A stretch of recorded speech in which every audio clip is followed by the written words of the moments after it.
कधीच नाही चुकणार तुमचे फेवरेट टीव्ही शोज झी5 सोबत, तेही एकदम फ्री। जोपर्यंत नेत्राचा होकार येत नाही आपण व्हेंटिलेटर नाही काढू शकत।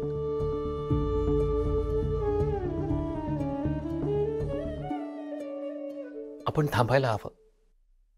कोणीच मैथिली मावशींना मनापासून स्वीकारलं नाहीये। सगळं आपल्याला दाखवायला म्हणून इतकी वर्ष। इधर बघ, आता घरात परिस्थिती खरंच खूप नाजूक आहे। आता आपण लगेच कुठल्या कन्क्लुजनवर नको यायला। देवी आईने योग्य वेळी संकेत दिला, इशारा। आपण इंद्राणी आत्यांना काही होऊ द्यायचं नाही। आपण लढूयात इंद्राणी आत्यांसाठी।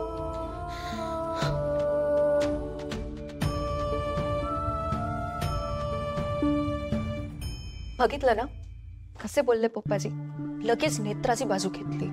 हो बघितलं ना। आधी ते म्हणाले की अद्वैत आरोप करतोय की तुम्ही खून करताय म्हणून, मग आपण त्यांना समजावलं सुद्धा, पण मग त्यांनी अचानक नेत्राची बाजू उचलून धरली। हे सगळंच खूप सेन्सलेस आहे। हो रे, तेच आपण इंद्राणी आत्याबद्दल वाईट विचार करतोय का? नाही ना। तरी पण अशी जिम्मेत तयार झाली ना की आपल्याला इंद्राणी आत्याला मारायचंय। आपणच वाईट ठरलो ना।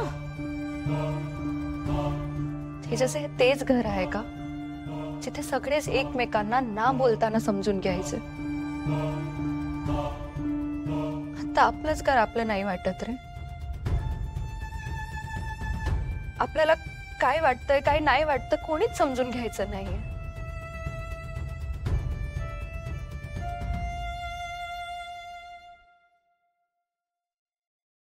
बरोबर बोलतेस तू,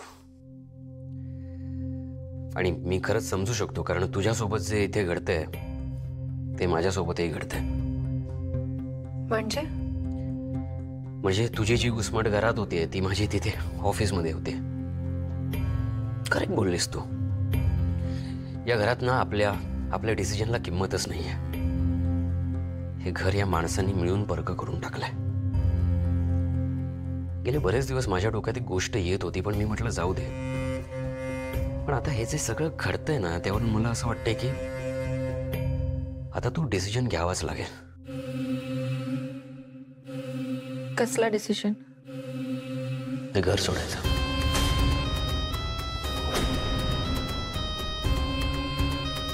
फाल्गुनी, इथनं बाहेर पडूया।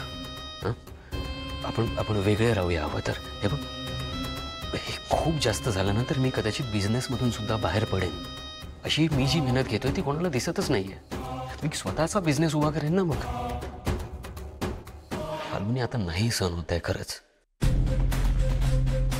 हे घर, ही माणसं, बस झालं। झी5 ॲप डाउनलोड करा आणि पहा सर्व एपिसोड्स एकदम फ्री।